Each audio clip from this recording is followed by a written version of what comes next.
रहीवासी का आप दिल जीत लेते हैं, इसके पीछे की वजह क्या है?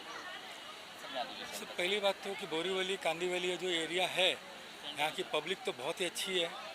और यहाँ देखिए सर, यहाँ देखिए। और हमें विश्वास है कि भाई कहने का मतलब ये एरिया में काम करेंगे तो हमें बुकिंग और उनका प्यार हमको मिलेगा ही मिलेगा, हर हाल में मिलेगा हमको। और जहाँ प्यार मिलता है वहाँ आदमी का एक संजोग ऐसा होता है कि भाई वो सोचता है कि भाई उसी एरिया में काम करे जहाँ पे प्यार भी मिलता है। और देखिए हम तो बिजनेसमैन हैं, तो हमको तो काम चाहिए, बुकिंग चाहिए, तो हमको वह दोनों चीज़ हमको मिलती है, इसलिए हम इसी एरिया में काम करना चाहते हैं। सर आजकल टेंडर की बहुत सारी मांगे भी होती है, उन मांगों के साथ फिलफिल करते हैं? देखिए कहने का मतलब कि हर सोसाइटी के अंदर हर एक का सोच होती है, कुछ ना कुछ डिमांड होती है, कोशिश करते हैं वो डिमांड पूरी करने की। और जो डिमांड हम पूरी नहीं कर सकते हम स्पष्ट ना बोल देते हैं कि भाई ये चीज़ हम नहीं कर सकते। जो हमारे कैलकुलेशन में बैठता है उसी चीज़ को हम लोग यस करते हैं, तो नहीं बैठता वो उनको हम किसी को ख्वाब नहीं दिखाते हैं कि हम ये देंगे। जो हम दे सकते हैं वही चीज़ उनको बताएंगे कि ये चीज़ दे सकते हैं। तो यहाँ पे किन किन दिक्कतों का सामना कर रहा है? प्लॉट का वैकेंट करने के टाइम में जैसे हर जगह मोस्ट ऑफ करके लैंड मालिक जो ओरिजिनल मालिक जो पुराने मालिक थे तो उनसा प्लस लैंड के अंदर कुछ और छोटी मोटी प्रॉब्लम्स होती है, वो प्लस मेंबर की कुछ छोटी मोटी प्रॉब्लम्स होती है, वो सॉल्व करनी ज़रूरी होती है, तब हम बिल्डिंग को आगे बना सकते हैं। सर ये प्रोजेक्ट को शुरू करने में कितना टाइम लगा और कितने सालों में आप अमल करेंगे? हम 2025 के अंदर इसका पोजीशन दे देंगे। जिस बात करें ये आप डेवलपरों को क्या प्रॉब्लम आती है परमिशन की? जैसे अभी बाजू में रेलवे था, हमने सुना 3 महीने में ये आपको परमिशन मिली, क्या प्रॉब्लम आती है? रेलवे की एनओसी का ऐसा है कि रेलवे का कुछ गाइडलाइंस है, कुछ नियम है, उस नियम को आपको फॉलोअप करना होता है। यदि वो नियम के अंदर आपकी बिल्डिंग नहीं बैठती है तो रेलवे किसी भी हाल में एनओसी नहीं देती है। रेलवे का कहना है कि जो हमारा नियम पालेगा उसी को हम एनओसी देंगे। तो हमने रेलवे ने हमारा 3 बार 4 बार प्लान चेंज करवाया, हमने उनके हिसाब से चले और हमारा प्लान बाद में अप्रूव हुआ और उसके बाद हमको रेलवे की एनओसी मिली। इसमें एमिनिटीज़ के अंदर तो जिम, क्लब हाउस है, छोटा सा क्लब हाउस है, उसमें जिम और बेसिक एमिनिटीज जो होती है वही दी चाहिए। बाकी इसमें मैं आपको नहीं बोलूँगा कि ज़्यादा एमिनिटीज दी गई है। ठीक है, इसको एंट्रेंस लॉबी अच्छी दी गई है, डबल हाइटेड लॉबी है। जब महंगाई इतनी है, आप एक डेवलपर है, आप सेल करने वाले प्रॉपर्टी बायर जो है वो क्या ढूंढते हैं? सस्ता ढूंढते हैं, क्वालिटी ढूंढते हैं, कहाँ जाते हैं? उनके लिए क्या एक मैसेज रहेगा? बायर मोस्ट ऑफ करके ये देखते हैं कि भाई बिल्डर ने जो पुराना प्रोजेक्ट, जो पहले प्रोजेक्ट पूरा किया है, कितने टाइम में किया है, कैसा किया है, किस तरह से बनाया था, कैसा बनाया था। इसलिए बायर जितने भी होते हैं मोस्ट ऑफ करके देखते हैं और बिल्डर का रेपुटेशन देखते हैं, बिल्डर कितने साल से काम कर रहा है, वो अच्छी सारी चीज़ें देखने के बाद में बिल्डर बायर जो होता है वो एक्चुअल बुकिंग करता है। लगातार आपने कई सारे प्रोजेक्ट किए, हमने देखा, कवर किया। इस प्रोजेक्ट में जो कि रेलवे के एकदम बाजू में है ना, तो क्या दिक्कत आई इस आपको पास कराने में? आइए सर, इसमें सबसे पहला चैलेंजिंग ये था कि हमारा रेलवे एनओसी का इशू था और जो रेलवे का एनओसी हमने अचीवमेंट किया हमने और मैक्सिमम थोड़ा टाइम गया और फिर एनओसी आ गया, टाइम पे आया, वो ही सबसे। बात करें आपके इस प्रोजेक्ट की, तो इस प्रोजेक्ट में क्या खास एनिमिटीज़ होने वाली है लोगों के लिए? क्या फैसिलिटी रहने वाली है? ऐसा है ये प्रोजेक्ट छोटा प्रोजेक्ट है, लैंड साइज इतना बड़ा नहीं है, लेकिन कोशिश की है कि हम बेस्ट में बेस्ट अम्यूनिटीज़ दे सके। जैसे कि इसमें क्लब हाउस का भी प्रोविज़न किया है, जिम का भी प्रोविज़न किया है, डबल हाइटेड लॉबी हमने दी है, रूफ टॉप टेरेस पे कुछ अम्यूनिटीज़ दे रहे हैं, गार्डन वगैरह, ओपन गार्डन वगैरह, वो सारा रूफ टॉप पे हम लेके गए।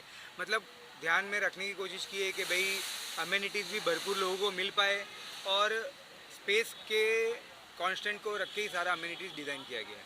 स्विमिंग पूल को छोड़ के लगभग सारे सुख सुविधा वाली अम्यूनिटीज़ बिल्डिंग के अंदर ही है। जैसे बात करें, जो कोई भी प्रोजेक्ट को रीडेवलप जब करना होता है तो टेनेंट की, सोसाइटी की, है ना, सेक्रेटरीज की, सबकी काफ़ी डिमांड होती है। तो उसको आप लोगों ने कैसे टैकल किया और कैसे आप लोग आज ये इस पे भूमि पूजन पे इस पे ज़रा लौट है? कैसा है, डिमांड तो देखती बात है कि जब रीडेवलपमेंट कोई प्रोजेक्ट होता है तो रीडेवलपमेंट प्रोजेक्ट का मतलब ही ये होता है कि वो बिल्डिंग जो जगह पे है उसका रीडेवलप हो रहा है। तो रीडेवलप हो रहा है, वो कोई जगह बेचते नहीं है। तो जो एग्जिस्टिंग मेंबर है, देखती बात है, उनका डिमांड्स वगैरह रहता है। कोशिश हमने की है कि जितना मैक्सिमम पोटेंशियल में बैठ सके, जो बैठ सके वो सारा चीज़ें उनका हमने माना है, एक्सेप्ट किया है। टेक्निकली जो है वो टेक्निकली हमारे तो सारे खुद इन हाउस सारा काम है, टेक्निकली सर ने संभाला है, फाइनेंशियली लीगली जितना हो सका है हमने सब संभाला है और उसी हिसाब से सोसाइटी भी कन्विंस रही और अब तक का जर्नी काफ़ी स्मूथ निकला है और आगे भी एक्सपेक्ट करें स्मूथ निकले। हेमंत जी, टेक्निकलिटी की अगर हम बात करें, आप आर्किटेक्चर हैं, तो किस तरीके से आप इस डिज़ाइन के बारे में सोचते हैं, कैसा प्लान होता है, उसके बारे में ज़रा सा आप अगर पता है तो। सोसाइटी का जो रिक्वायरमेंट होता है ना, सोसाइटी के रिक्वायरमेंट के हिसाब से हम लोग फुलफ़िल करते हैं। हम लोग हमारा दिमाग नहीं चलाते इसके हिस्से, उनको जो चाहिए हमको वो फुलफ़िल करना है, क्योंकि बिकॉज सोसाइटी एक चाहती है कि हमको रीडेवलपमेंट करना और हमारे हिसाब से सब कुछ होना चाहिए। जो भी हमने अम्यूनिटीज़ जो भी प्लान दिए हैं सब सोसाइटी को गाइडेंस पे ही हम लोग ने किया है वो हिसाब से। सर, एक चीज़ और आप लोग से जानना चाहेंगे, क्योंकि इन दिनों महंगाई इतनी अपने चरम पर है, तो जो बायर्स हैं, बेसिकली आप डेवलप करके सेल्स कर रहे हैं, तो बायर्स को जो दिक्कत आती है या महंगाई को लेके प्रोजेक्ट में फ्लैट्स इतने महंगे होते हैं, उसको लेकर अगर आप थोड़ा सा कुछ बताएं कि। देखिए, एग्री है, आपकी बात एकदम सही है। इसके लिए हमने कोशिश की है कि जो हमने फ्लैट बनाया है, फ्लैट का टिकट साइज़ ऐसा रखा है कि आदमी को अफोर्ड भी हो सके, हर आदमी को एक अफोर्ड भी हो सके, प्लस उसको वो अफोर्डेबल का सामने जेन्युइनिटी दिखे। जैसे मैंने अपने स्पीच में भी बोला कि हमने 2 बेड जो है वो हमने 675 में 2 बेडरूम फ्लैट बनाए और दोनों ही मास्टर बेडरूम बनाए और कॉमन वॉशरूम भी दिया है, प्लस बालकनी भी दिया है। तो हर आदमी देखता है कि मतलब अगर वो 1 रुपया भी खर्चा कर रहा तो उसका सामने उसको रिज़ल्ट मिले। और आदमी आज जो हमने, जैसे मैंने बोला, 2 बेड 700, 750, 800 में भी बनता है, 500 में भी बनता है, लेकिन रिक्वायरमेंट फुलफ़िल नहीं होती है। हमने मिड साइज़ में उनका रिक्वायरमेंट फुलफ़िल हो सके ताकि पब्लिक को बाहर नहीं जाना पड़े। आज आदमी 2 फ्लैट ले, वैसा नहीं, इस 2 बेड में उनका काम हो जाता है। 675 दोनों मास्टर बेडरूम। और इसमें एक का प्लस पॉइंट क्या है, सोसाइटी हमारा 70% माल ले लिए, हम लोग को बाहर जाना नहीं पड़ा वो हिसाब से। प्लानिंग ऐसा रखा है कि मेजॉरिटी हमने कोशिश की है कि प्लानिंग ही ऐसा बना है कि सोसाइटी को भी जब सामने प्रपोजल गया, प्लान गया, तो सोसाइटी ने भी एक्सेप्ट किया कि नहीं, प्लान बहुत अच्छा बना है। और देखती बात है, कोई बाहर लेने जाएंगे तो आज फ्लैट का, जैसे आपने बोला, वैल्यू बहुत ज़्यादा है, तो एक अच्छे टिकट साइज़ में अच्छे रेट में उनको भी फ्लैट मिल गया, तो मेजॉरिटी माल सोसाइटी ने ले लिया। सर, अब तक जितने भी प्रोजेक्ट्स बनाए और आने वाले समय में और किन प्रोजेक्ट्स पे काम होने वाला है, जरा उसके बारे में बताएं। सर, प्रोजेक्ट तो जैसे मैंने कहा कि 1992 से हम कंस्ट्रक्शन कर रहे, बिल्डिंग ये बना रहे और सिर्फ 1992 से बिल्डिंग ये बना रहे। लगभग 33 साल हो गया हमको ये फील्ड में काम करते करते। अभी मैं और हेमंत सर तो हम लोग जैसे सेकेंड जनरेशन हो गए हैं, तो एक्सपीरियंस भी साथ में लेके चल रहे हैं और अपनी मेहनत भी साथ में लेकर चल रहे हैं। तो बस कोशिश है कि भाई कंटिन्यू उस लेगेसी को लेके रहे और आने वाली तारीख में उसी कारण से जो और भी प्रोजेक्ट हमने बोरीवली में लिया है, 2-3 प्रोजेक्ट बोरीवली में और भी हमने लिए और आने वाली तारीख में अच्छा काम करने की कोशिश करेंगे और रिजल्ट डिलीवर करेंगे। मैं Raj Laxmi developers, builders and developers के मालिक आर्किटेक्ट हेमंत शर्मा जी, इनके सभी साथियों को इस शुभ अवसर पर बहुत बहुत हार्दिक शुभेच्छा देना चाहता हूं, शुभकामना देना चाहता हूं। इन्होंने बहुत जगहों पे काम किया है, अच्छा नाम किया है। इनके काम और विचार बहुत ही स्वच्छ और पारदर्शी रहे हैं। इन्होंने जो भी काम किया है बहुत अच्छा काम किया है। ये बोरीवली में जब आपके सोसाइटी का भूमि पूजन था तो हमने कवर किया था। Yes, अब तक का एक्सपीरियंस कैसा है इनके साथ? अब तक का एक्सपीरियंस बहुत ही अच्छा है। इन्होंने जो हम लोग सोचा था उससे भी, उम्मीद से भी ज़्यादा अच्छा काम किया है और एकदम स्पीड में कर रहे हैं और रूल्स के हिसाब से कर रहे हैं। तो आपके सभी एक्सपेक्टेशन पे खड़े उतरे? यस 100%।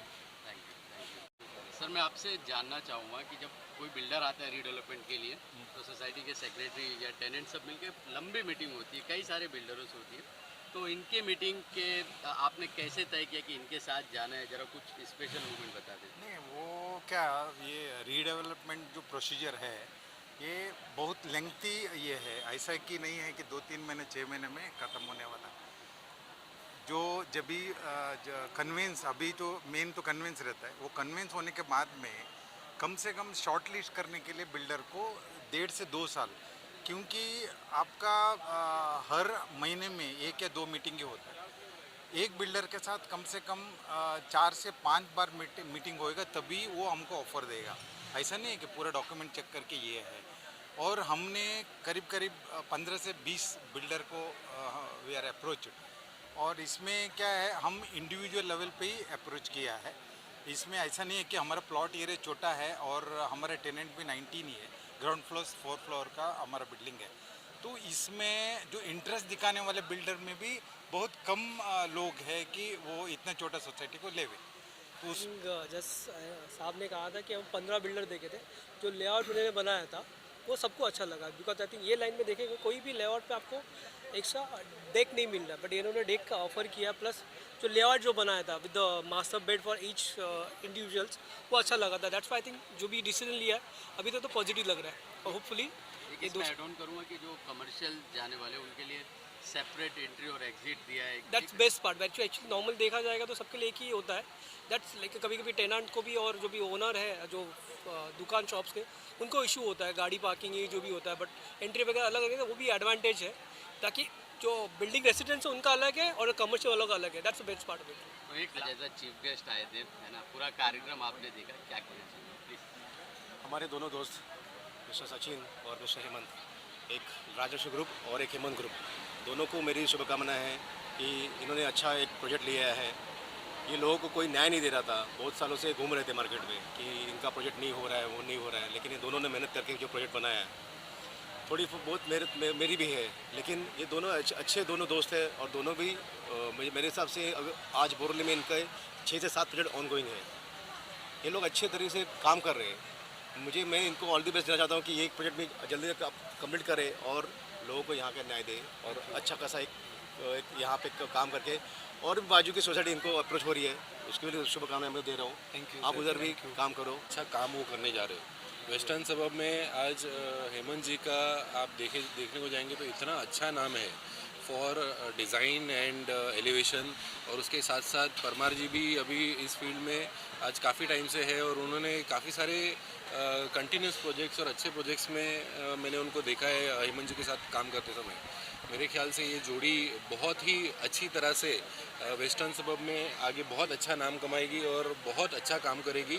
मेरी इनसे यही शुभकामनाएं हैं और इनको बेस्ट ऑफ लक करता हूं। Thank you sir. Thank you very much.